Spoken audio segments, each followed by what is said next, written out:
Some nights behind a bar you meet people who collect things. Stamps, coins, bottle caps.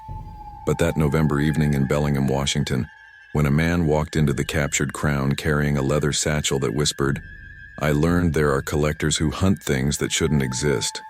Things that watch you from the corners of your vision. Things that the man called his specimens. He'd collected 47 of them over 6 years, he told me. Each one trapped, cataloged, stored in devices he'd built himself. The satchel whispered because number 48 was still fighting to get out. My name's Jason Fox, and I've been pouring drinks in bars across America for over 2 decades. I've heard thousands of stories, but there are some that you just can't forget. This is one of those. Before we continue, I'd like to know, what state are you listening from tonight? Drop your city or state in the comments below. I love knowing these stories reach people all across the country. All right, back to that night. The captured crown sat on Cornwall Avenue, a narrow establishment wedged between a vintage bookstore and a tattoo parlor that never seemed to open. I'd been working there for 3 months when Virgil walked in. Mid-30s, wire-rimmed glasses, fingers stained with something that looked like ash but smelled like burned sugar. He ordered a whiskey, neat, and set the satchel on the bar with careful precision. The kind of precision you use when handling something fragile or dangerous. The whispering started immediately. Not loud, just persistent. Like static from an old radio, but with rhythm, with intention. I looked at the bag, then at Virgil. He noticed my stare and smiled. The smile didn't reach his eyes. Those eyes held something I'd seen before in combat veterans and emergency room nurses. The 1,000-yard stare, the look of someone who'd witnessed too much. He took a long sip of his whiskey and leaned forward. The bar was empty except for us and old Gerald sleeping in the corner booth. November rain hammered the windows. Virgil told me he needed to explain something to someone, and bartenders were good at listening. I poured myself a drink. Something told me I'd need it. Virgil explained that 6 years ago, he'd been a graduate student at Western Washington University, studying behavioral psychology and pattern recognition. Standard academic work, boring research papers, endless data analysis. Then he'd noticed something during his fieldwork in Seattle. People reported seeing things, brief things, creatures that appeared in peripheral vision, vanished when looked at directly, shadow figures that moved wrong, shapes that defied geometry. Most researchers dismissed these as hallucinations, sleep deprivation, pareidolia. Virgil couldn't. The descriptions were too consistent across subjects who'd never met, never communicated. Same behaviors, same manifestation patterns, same timeline of encounters. He started documenting everything, building databases, creating predictive models. And then, in his cramped apartment one February morning, he saw one himself. A small thing, no bigger than a house cat. It had too many angles and not enough substance. It crouched on his kitchen counter, examining his coffee maker with what might have been curiosity. When he moved, it turned. No face, just the sense of being observed. It made a sound like wind chimes made of teeth. Then it scurried up the wall and through the ceiling, defying physics, defying reality. Virgil spent 3 days convinced he'd lost his mind. Then he saw another one. Different shape, different behavior. This one reminded him of those old training games, the ones where you captured creatures and trained them. Except these things weren't from any game. They were real. They existed in spaces between normal perception, and they were everywhere once you knew how to look. The satchel whispered louder. Virgil glanced at it and his jaw tightened. He told me that after 6 months of observation, he'd developed a theory. These entities fed on attention, not physical food, cognitive focus. When someone noticed them, really noticed them, they grew stronger, more solid, more present.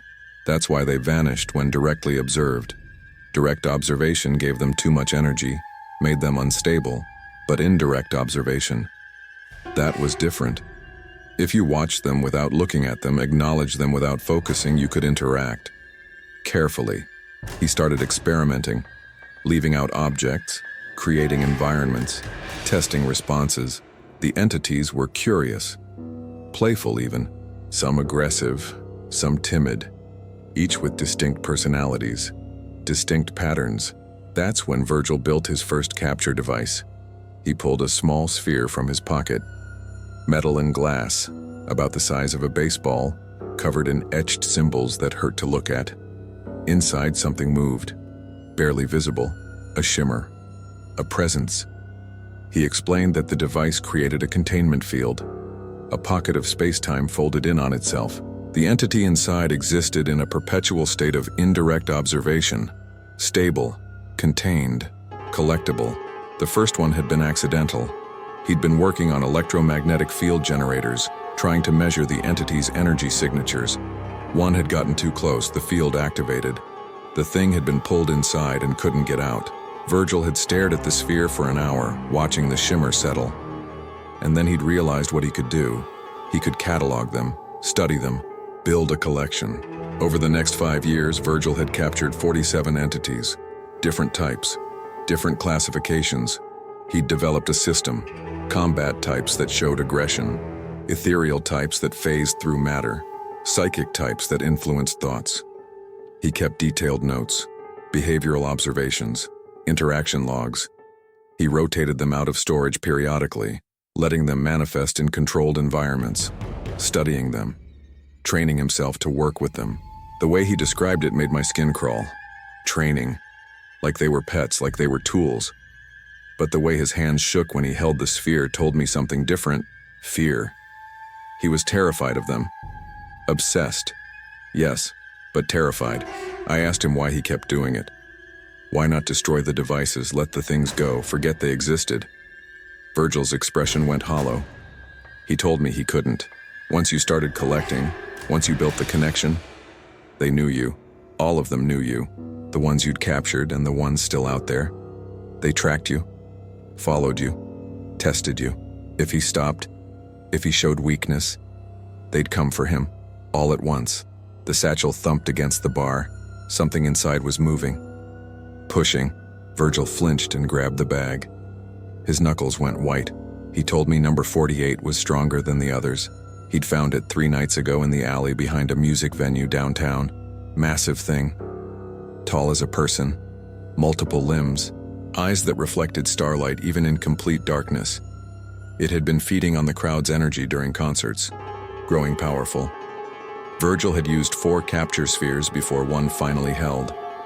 The thing had fought, torn through the first 3 containment fields like paper. Even now, properly contained, it was resisting, testing the boundaries, looking for weaknesses. He'd come to the bar because he needed to be around people, normal energy. It helped stabilize the fields. I refilled his whiskey. My hand wasn't steady. Gerald snored in the corner. Rain continued its assault on the windows. Virgil opened the satchel slightly and I saw them.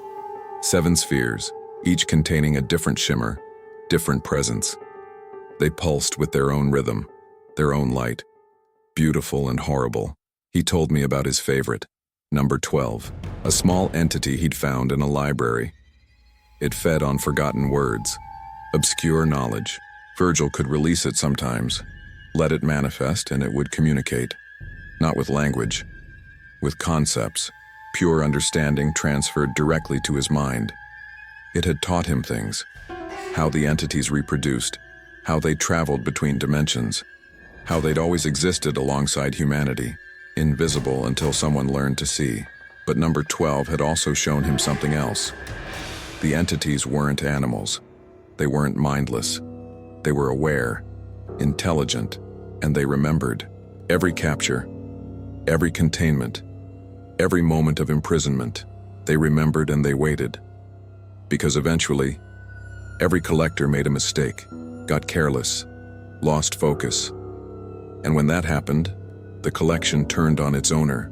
Virgil explained that he'd seen it happen to another collector, a woman in Portland named Adriana Thorne. She'd been collecting for 8 years, had over 60 specimens. One night, a containment field failed. Just one. The entity escaped, but it didn't run. It waited until she was asleep and broke the other fields. All 60 entities manifested at once in her apartment. Neighbors reported the lights, colors that didn't exist, sounds that made windows crack. When authorities arrived, Adriana was gone. Not dead. Gone. No body, No blood. Just an apartment full of empty spheres and scorch marks that formed patterns on every surface. I asked Virgil what the patterns meant. He wouldn't tell me. Said some knowledge carried too much weight, changed how you saw reality, made you vulnerable to them. But his eyes flickered to the satchel, to the spheres inside, and I understood. The patterns were messages, warnings, or maybe invitations. 3 more customers came in around 9. College kids, loud and drunk. They sat at the far end of the bar and I served them. Virgil stayed quiet, protective of his satchel, but I noticed something. The air around him had changed, thicker, harder to breathe, and the kids noticed too. One of them kept glancing over, frowning, rubbing his temples. They finished their drinks quickly and left. Didn't even wait for change. When they were gone, Virgil apologized. He told me proximity to the collection affected people, made them uneasy, gave them headaches, nightmares sometimes. He'd lost friends.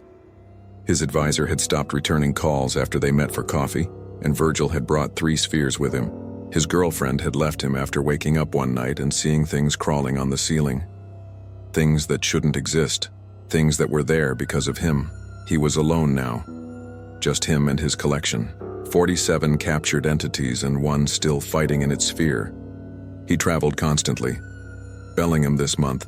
Tacoma before that. Spokane before that. Never staying long. The entities drew attention. From other collectors. From things worse than collectors. He'd heard rumors of organizations that knew about the entities. Government agencies. Private corporations. They wanted collections. Wanted specimens for study. For weaponization. Virgil pulled out a notebook. Worn leather. Pages covered in cramped handwriting and sketches. He showed me his catalog. Each entity documented. Sketches of their forms, behavioral notes, capture dates, locations. Some of the sketches made my eyes water. Geometries that didn't work. Proportions that violated sense. He'd labeled them all. Classification systems, type categories, power levels. He pointed to one entry, number 33, found in Missoula, Montana. A small entity that had been living in a hospital.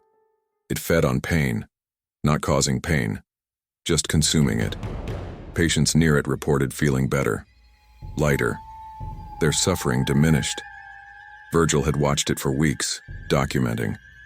It seemed benevolent, helpful even. But when he captured it, the hospital saw a spike in patient complaints, pain that couldn't be managed, suffering that medication couldn't touch. The entity hadn't been helping. It had been harvesting, storing, growing fat on accumulated agony.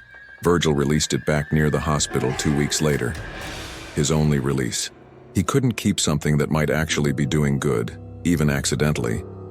But the sphere that had held it never worked properly again, contaminated somehow, corrupted. He'd tried to capture a different entity with it and the thing had escaped immediately, laughing, making sounds like breaking glass and crying children. The notebook was full of stories like that. Entities that mimicked lost pets. Entities that lived in mirrors but only reflected the dead. Entities that hummed songs that made people forget their names. Virgil had encountered hundreds, only captured 47. The rest were too dangerous, too powerful, too aware. He told me about one he'd tracked in Eugene, Oregon. A large entity that had been in the city for decades. It moved through crowds at Saturday market, invisible, feeding on ambient joy and creativity. Artists who encountered it reported sudden inspiration, bursts of brilliance, but they also reported losing time. Minutes became hours, hours became days. The entity was feeding on more than joy. It was feeding on their futures, their potential, stealing moments of their lives and converting them to energy. Virgil had tried to capture it, set up fields, prepared containment spheres, but the entity had known. It approached him directly, becoming visible, fully manifested, tall as a building, made of light and teeth and eyes. It had shown him things, visions of other collectors, other people who'd tried to contain it, their fates. Virgil had run, abandoned his equipment, never went back. That was his only failure, his only retreat. It haunted him, the one that got away, the one that had looked at him and judged him unworthy. He sometimes wondered if it was following him, waiting, watching his collection grow, waiting for him to become strong enough, skilled enough, worthy of being captured himself. The satchel thumped again, harder this time. The spheres inside rattled. Virgil's face went pale. He told me number 48 was adapting, learning the containment field, finding weak points. He needed to get it to his storage facility, a climate-controlled unit outside town where he kept his equipment, backup spheres, research notes, but he was afraid to move, afraid that jostling would disrupt the field enough for the entity to escape. I suggested calling someone, help, backup, anyone. Virgil laughed, bitter sound, told me there was no one. Other collectors didn't share territory, didn't cooperate. They were competitors, rivals. If they knew he had a powerful entity in an unstable sphere, they'd come for it, take it, add it to their own collections, or release it and watch it tear him apart. So he sat there, drinking whiskey, watching his satchel, waiting for something. I didn't know what. The bar filled up around 10, Friday night crowd, regulars. I worked the taps and mixed drinks and kept an eye on Virgil. He never moved, never looked away from the bag. The air around him grew thicker. People gave him space without knowing why. Around midnight, someone new walked in. Woman, early 40s. Dark hair pulled back. She wore a long coat despite the rain, and her eyes scanned the room with predatory precision. They landed on Virgil and stayed there. She smiled. Virgil didn't smile back. He grabbed his satchel and stood. The woman approached. She told him she'd been tracking him for 3 weeks, following the energy signature of his collection. She introduced herself as Kendra Locke, another collector. She had 72 specimens, more than any other collector she'd met.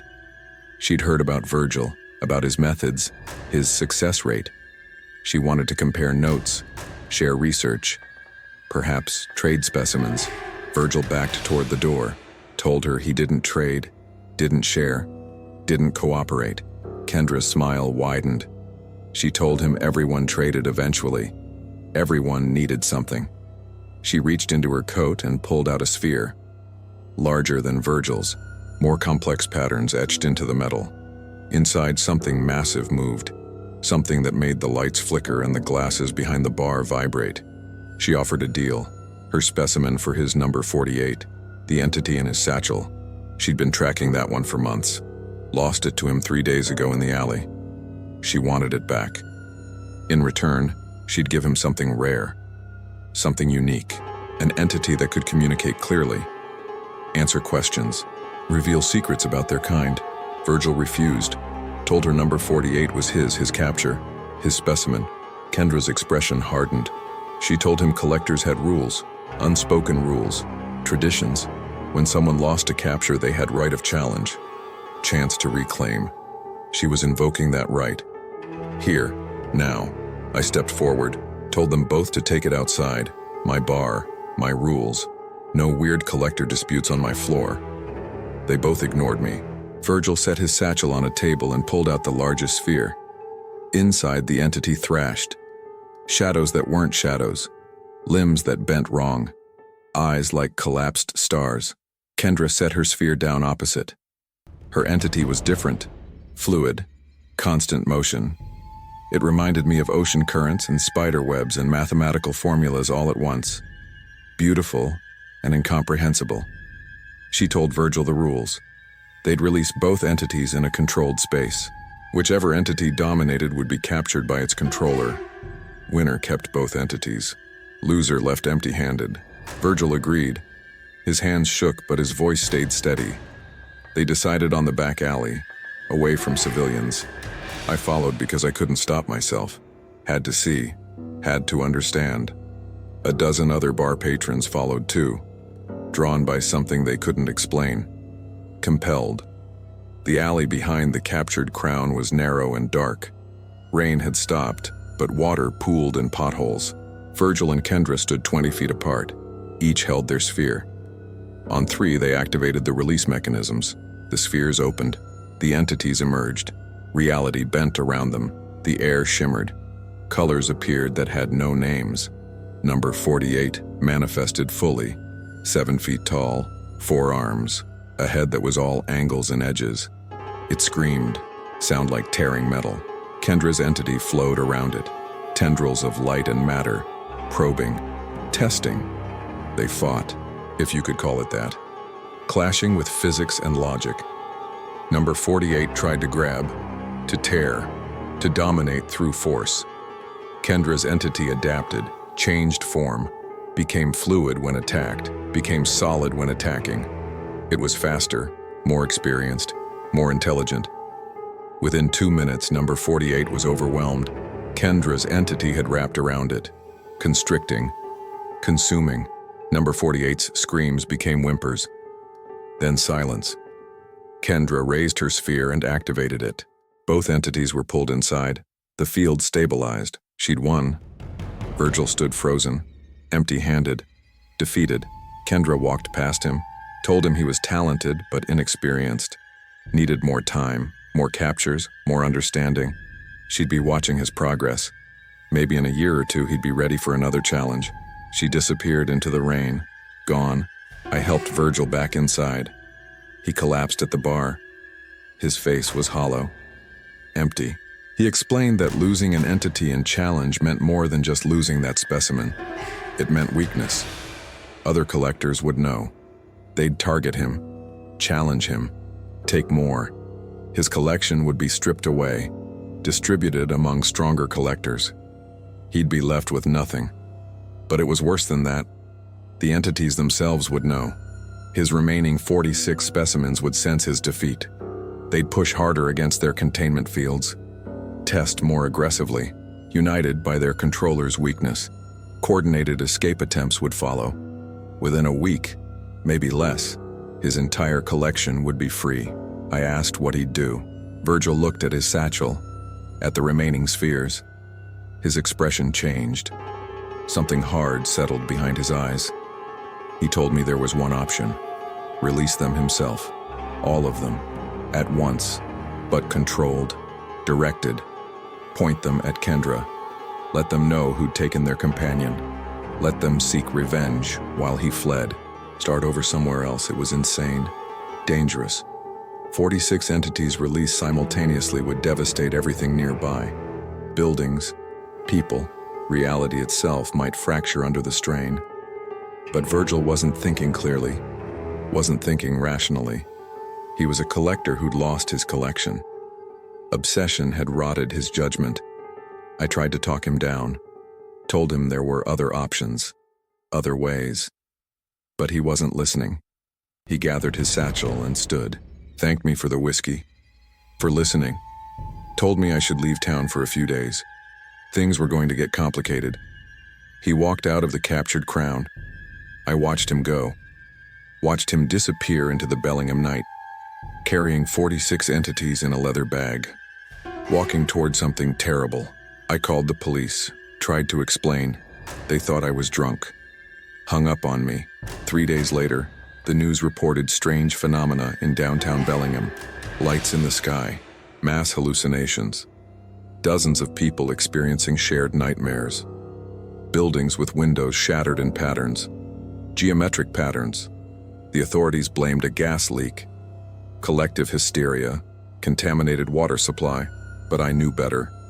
Virgil had done it, released his collection. The entities had manifested and something had happened, something that couldn't be explained or contained or forgotten. The patterns on the buildings matched the ones in his notebook, messages, warnings, or invitations. I never saw Virgil again, never saw Kendra either. But sometimes late at night when the bar is empty, I hear whispering, like static from an old radio but with rhythm, with intention, and I wonder if the entities are still out there, still collecting, still remembering, still waiting for the next person to learn how to see them. There are collectors everywhere, you know, collecting things that shouldn't be collected, building relationships with things that shouldn't exist. And somewhere in the spaces between normal perception, entities wait, curious, patient, aware, wondering who will try to catch them next. So here's what I want to know. Have you ever seen something in the corner of your vision? Something that vanished when you looked directly at it? Something that moved wrong? Felt wrong? Share your story in the comments. I read everyone. And who knows? Maybe your story will be the next one I share here. Maybe you've already been noticed by something that's learning your patterns, studying you, waiting. If you want to keep hearing stories like this, real stories that have been told to me over these 20 years behind the bar, subscribe to the channel, because every collector starts somewhere. Every collection begins with a single capture, and every entity remembers the ones who got away. See you in the next story, if you dare. And remember, some things are better left uncollected. Some mysteries should stay in the shadows. Some creatures should never be carried in leather satchels that whisper in the dark.